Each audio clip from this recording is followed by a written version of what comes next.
Monsieur Alinguete, bonjour. Bonjour, Monsieur Marius. Merci beaucoup d'accepter de répondre à ces quelques questions que nous avons pour vous. Vous avez entamé ce travail depuis que vous avez été nommé par le président de la République en juillet 2020. Est-ce que vous pouvez nous dire quelle est vraiment la mission de l'IGF en République démocratique du Congo?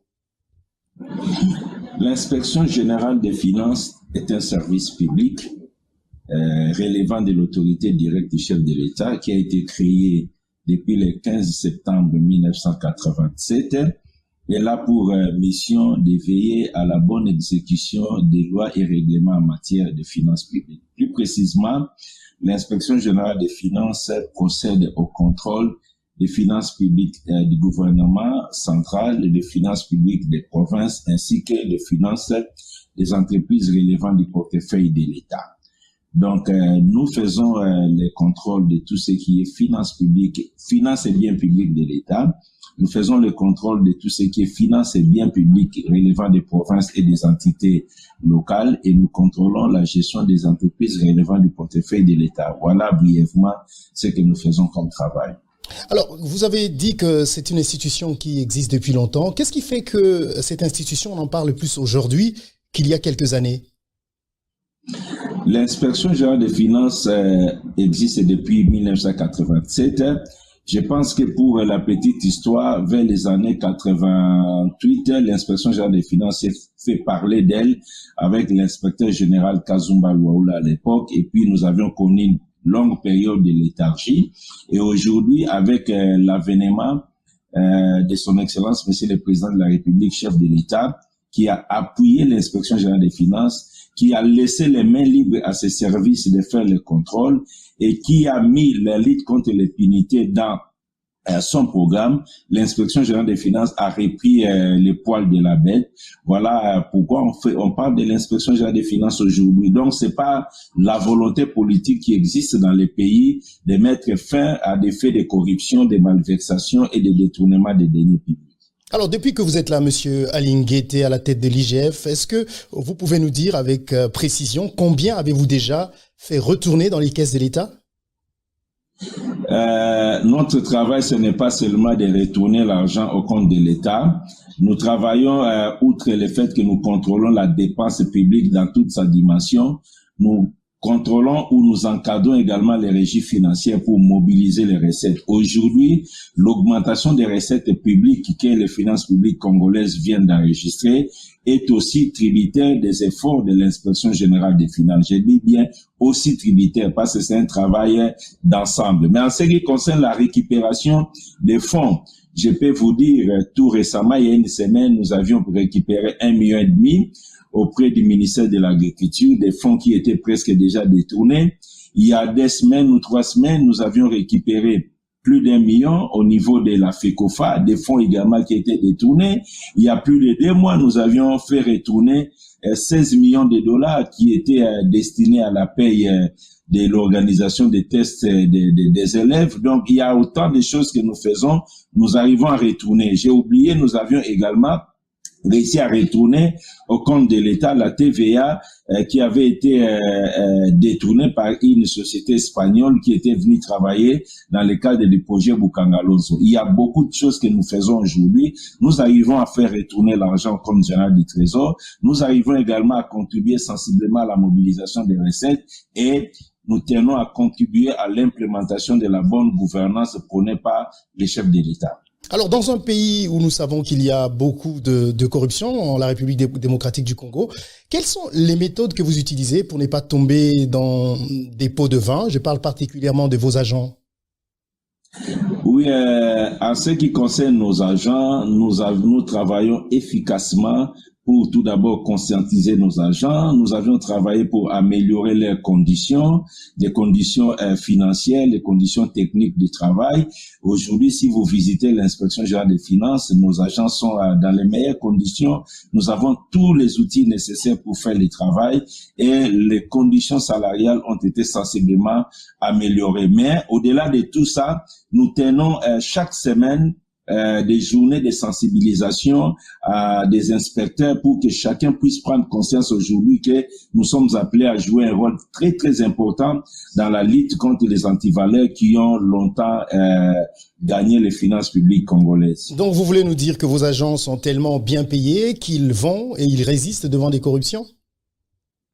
Vous savez, résister au fait de corruption, ce n'est pas le fait d'être bien payé. Il y a des gens qui ont beaucoup d'argent, mais qui sont des corrompus. C'est tout d'abord un état d'esprit. Donc, il faut travailler avec les agents pour leur faire comprendre les méfaits de la corruption dans une société. Parce que nous sommes tous victimes de cette corruption. Tout ce que nous vivons comme misère autour de nous et l'avenir des pays, l'avenir de nos enfants qui se trouvent être compromis, c'est ça l'effet de la corruption. Ce n'est pas quand on a de l'argent qu'on peut résister à la corruption, mais quand on a compris les méfaits de la corruption et les conséquences de la corruption, à ce moment-là, on peut dire non. Donc, nous travaillons sur ces volets-là pour que les inspecteurs comprennent que nous devons dire non à la corruption. Nous devons aider notre pays à aller de l'avant au lieu de rester toujours parmi les pays les plus corrompus. Nous faisons un effort pour que les inspecteurs comprennent ça. Et au-delà de ça, il faut des moyens. Parce que quelqu'un qui est complètement dépourvu de moyens ne peut pas faire face à la corruption. Voilà pourquoi nous avions travaillé sur tous les tableaux. Donc certaines personnes vous accusent d'être un instrument utilisé par le pouvoir contre l'opposition. Que leur répondriez-vous? Je vais être direct parce qu'aujourd'hui, je pense que l'opinion a commencé à changer sur cet aspect. Au début, il était tout à fait normal. Quand nous sommes arrivés, nous avons trouvé au niveau des entreprises du portefeuille de l'État des gens qui relevaient de l'ancien régime. Le gouvernement qui était là, c'était un gouvernement composé et du nouveau régime et de l'ancien régime. Les gens ont eu l'impression que nous étions en train de chasser les membres de l'ancien régime. Aujourd'hui que nous avons un gouvernement appelé gouvernement de l'Union sacrée, composé essentiellement des membres aujourd'hui de la majorité au pouvoir. Nous avons des mandataires qui relèvent de la majorité au pouvoir, mais c'est aujourd'hui que les gens doivent comprendre que nous ne sommes pas là pour ça. Nous avons déjà des problèmes depuis 3 mois avec beaucoup de membres du gouvernement. Je vous ai parlé du ministère du Sport, du ministère de l'Agriculture, le ministère de la Formation professionnelle. Ok, donc ça, ce ne sont pas des membres de l'opposition. Ils ont de sérieux problèmes avec l'inspection générale des finances où nous avions récupéré des fonds qui étaient en train d'être détournés avec l'opération que nous avions mis en place sous les instructions du chef de l'État. Mais quand on voit le cas d'Augustin Matata Ponyo, qui est l'ancien Premier ministre de la République démocratique du Congo, son camp parle plutôt d'une poursuite qui peut s'apparenter à une poursuite politique. Non, je vais vous dire sincèrement aujourd'hui que moi, je comprends la stratégie des personnes qui sont mises en cause par l'inspection. Ils cherchent des voies de sortie en évoquant des choses qui n'ont pas de sens. Comment on peut parler de poursuites politiques quand à la genèse, au départ de ces dossiers, c'est lui-même qui a demandé, qui a écrit à l'inspection générale des finances pour demander qu'on puisse faire l'audit de Bukangalozo. Donc, ce n'est pas le pouvoir politique qui a demandé, les chefs de l'État, les chefs du gouvernement, personne. C'est lui-même. Nous avons une lettre, il nous a écrit pour faire l'état de la situation de Bukangalozo parce qu'il estimait que plusieurs fois son nom est cité abusivement. Nous avions fait le travail. En âme et conscience, nous avions rendu les conclusions et nous lui avions dit qu'il est fortement impliqué dans cette affaire. Voilà comment c'est parti. Donc, moi, je ne trouve pas un problème politique. Il faudra que les politiciens congolais comprennent qu'il y a les infractions politiques, mais il y a les infractions du droit commun. Chez nous, au Congo, un politicien peut faire un accident sur la voie publique. On lui dit qu'il y a mort d'homme, c'est homicide involontaire, il va les transformer en infractions politiques. Il y a les infractions de droit commun. Quand vous volez l'argent public et que cela est établi, il ne faut pas parler de politique. Il n'y a rien de politique là-dedans. Et du droit commun. Pourtant, il y a d'autres du parti du président de la République, comme l'ancien ministre de la Santé, Eteni Longondo, qui était aussi impliqué dans une affaire de corruption, mais qui n'est pas, lui, inquiété par la justice. À nos points de vue, au point de vue de l'inspection générale des finances, il reste impliqué parce que nous l'avions mis en cause dans un rapport. Il y a pour des faits graves de détournement. Et ce rapport se trouve sur la table du procureur général près la Cour de cassation. Donc, au niveau de la justice a eu à l'interpeller. Il a été mis sous mandat d'arrêt provisoire. Il a fait 1 semaine ou 2 semaines à Makala. Ça, ce n'est pas le problème de l'inspection. Ça, c'est un problème de la justice. Donc, la justice l'a libéré provisoirement. Donc, le dossier suit son cours normal. Donc, il n'est pas mis hors cause. Pour qu'il soit mis hors cause, il faudra que la justice puisse produire une décision de classement sans suite du dossier. Or, il n'a pas cette décision-là. Il est toujours poursuivi.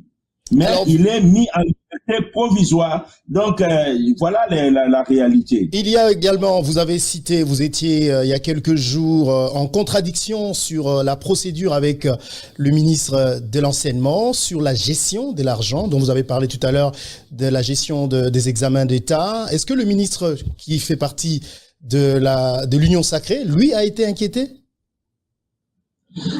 Voilà, ce qui s'est passé au niveau du ministère de l'Enseignement, c'est quoi? Dans le cadre de l'opération que nous appelons la patrouille financière, qui est une opération qui surveille les comptes généraux du Trésor, qui surveille les comptes publics de l'État, nous suivons toutes les sorties de fonds pour que nous puissions nous assurer que les bénéficiaires ont rendu des services à l'État ou ils ont vendu des biens à l'État pour lesquels elles sont payées. Alors, nous avions vu un paiement qui était en train de sortir pour payer les intervenants au test des élèves. Et nous avions voulu en savoir plus, nous avions creusé. L'argent n'était pas encore entre les mains du comptable et de l'EPST. Nous avons fait bloquer cet argent au niveau du guichet de la Banque centrale. Nous avions demandé que cet argent ne sorte pas le temps que nous puissions vérifier. Toutes les vérifications faites aujourd'hui à notre niveau, il s'avère que cet argent devait rentrer au compte général du Trésor. Parce que, le soubassement n'était pas probant, et puis nous avions trouvé qu'il y avait des choses à dire autour de ces dossiers. Voilà pourquoi l'inspection s'est interposée, et je crois que le ministre des Finances a compris, et l'argent est rentré dans le compte général du Trésor. L'argent était disponibilisé au guichet de la Banque centrale pour que ça soit retiré, mais ça n'avait pas encore été retiré. Le plus important pour nous, c'était de retourner cet argent au compte général du Trésor. Voilà ce qui s'est passé. Est-ce que vous avez aussi dans vos attributions d'inspecter la présidence de la République? Nous contrôlons le comptable qui est affecté à la présidence de la République, parce que c'est un comptable public, comme les comptables qui sont au niveau des ministères, qui sont au niveau de certains services. C'est un comptable, nous contrôlons le comptable, parce que le comptable reçoit des fonds publics pour que la présidence utilise ces fonds publics. Et s'il y a des noms qui sont cités à la présidence pour détournement, allez-vous aussi les traduire en justice? Vous les poursuivre? Mais contrairement à ce que les gens pensent, la volonté que nous voyons, la volonté politique de mettre fin à l'impunité, au détournement, cette volonté est manifeste. Déjà, nous-mêmes, nous avions été saisis par la présidence qui nous avait demandé d'enquêter, de faire un audit sur les effectifs qui sont employés par la présidence, de faire un audit sur tous les contrats qui lient la présidence de la République. Nous avions fait ce travail, nous sommes en phase de clôturer. Je pense que dans 1 semaine, nous aurons les conclusions. Nous avions contrôlé les effectifs au niveau de la présidence. Nous avions contrôlé les contrats qui lient la présidence à la demande de la présidence de la République. Voilà. Et qu'est-ce que vous y avez trouvé? Là, je vous ai dit que nous allons conclure dans 1 semaine. Donc, qu'est-ce que vous avez trouvé jusque-là? Qu'est-ce que vous avez trouvé jusque-là? Que tout va bien à la présidence? Il n'y a pas de problème? Il y a eu des problèmes avec les effectifs. Nous avions trouvé, il y a des gens qui étaient en train d'être payés alors qu'il n'y avait pas des actes réglementaires ou des actes de nomination rattachés à ces personnes-là. Autant de problèmes. Nous avions demandé que ça puisse être régularisé et nous avions trouvé des contrats que nous avions appelés la présidence de la République à soit à mettre fin à ces contrats, soit à les revisiter, les contrats de services, les contrats de prestations. Et ça s'arrêtera là pour la présidence? Des recommandations? Oui, mais la présidence a commandé l'audit. La présidence elle-même voulait savoir la situation de ses effectifs. Il y a une différence entre l'audit et le contrôle. Donc, ils ont commandé l'audit, ils ont voulu savoir qu'est-ce qu'il y a dans les personnels, qu'est-ce qu'il y a dans les contrats, qu'on leur fasse des recommandations pour qu'ils puissent prendre les mesures correctives. Donc, c'est la présidence qui va prendre des mesures correctives face à ces problèmes de personnel, face à ces problèmes de contrats. Alors, qu'est-ce que vous espérez, Monsieur Alinguete, par rapport à la corruption et la gestion des fonds publics en République démocratique du Congo? Ce que nous espérons, nous voulons que le Congo puisse relever sa tête. Nous ne voulons plus que nous soyons sur la liste des pays les plus corrompus.